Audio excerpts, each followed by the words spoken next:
میاں چنو کی جان، پاکستان کی شان، ارشد ندیم زبان زد عام، اولمپکس کا فاتح ارشد ندیم۔ جب برس ہا برس کی ریاضت اور برس ہا برس کی پریکٹس اور کروڑوں امیدوں کا سرچشمہ بنے، جب وہ میدان میں اترا تو اس کے ذہن میں صرف ایک ہی چیز تھی کہ آج کچھ بڑا کرنا ہے، اور اس ماں کے شیر نے کچھ بڑا کر دکھایا، اور ایسا بڑا کیا کہ آج تک اولمپکس کی تاریخ میں کوئی نہیں کر سکا۔ آخر ایسی کون سی چیز، کون سی طاقت ہے جو انسان کو پوری قوم کا فخر بنا دیتی ہے اور اسے پوری قوم کا جو ہے وہ آئیڈیل بنا دیتی ہے؟ ایک مزدور باپ، 5 بھائیوں 2 بہنوں کا ایک بھائی، اور گھر کے ایسے کمزور حالات، اور ان کمزور حالات میں جب اس شیر نے کھیل کے میدان میں قدم رکھا ہوگا تو اس کے لیے کتنی رکاوٹیں آئی ہوگی آپ سوچ بھی نہیں سکتے۔ پنجاب کے ایک چھوٹے سے قصبے میاں چنو سے تعلق رکھنے والا ارشد ندیم جب اس حالات میں پریکٹس کرتا ہے کہ اس کے پاس ایک 75 یا 85 ہزار کی جیولن سٹرک خریدنے کے بھی پیسے نہیں ہیں،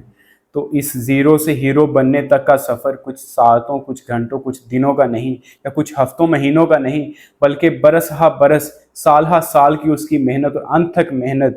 اور اس کی ڈیڈیکیشن، اس کا ہمت اور حوصلہ تھا جو اسے یہاں تک لے کے آیا۔ اور اس کے عزم اور حوصلے نے وہ کر دکھایا جس کا انتظار یہ قوم مسلسل 32 سال سے کر رہی تھی۔ ایک گولڈ میڈل، بلکہ ایک میڈل کے لیے یہ قوم ترس رہی تھی، اور اولمپکس میں یہ قوم قحط سالی کا شکار تھی۔ اور ہم اس چیز کے گواہ ہیں جب ہم سکرین پر دیکھ رہے تھے اور ارشد ندیم نے جب پہلی تھرو پھینکی، اور اس کی پہلی تھرو ہی جو تھی وہ ایک ناقابل یقین حد تک آگے گئی، 92.97 میٹر۔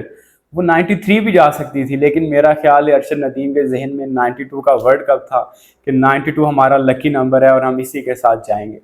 اور جب اس نے یہ تھرو پھینکی تو ہم میں سے ہر کسی کو یہ یقین ہو چکا تھا کہ یہ گولڈ میڈل ہمارا ہے،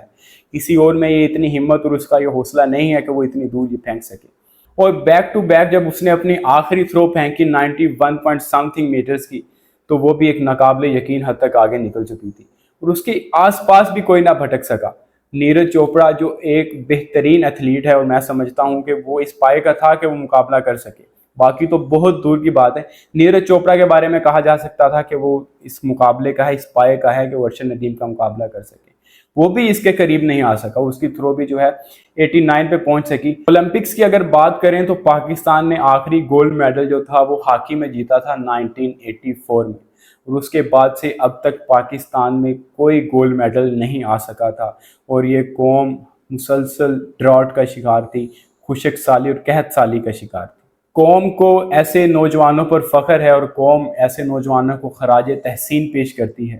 کہ جو اس ماحول میں اور اس انوائرمنٹ سے نکل کر پوری دنیا کا مقابلہ کرنے جاتے ہیں، اور جہاں پاکستان کا جھنڈا لے کے وہ آگے کھڑے ہوتے ہیں تو سر فخر سے بلند ہو جاتا ہے ہر پاکستانی کا،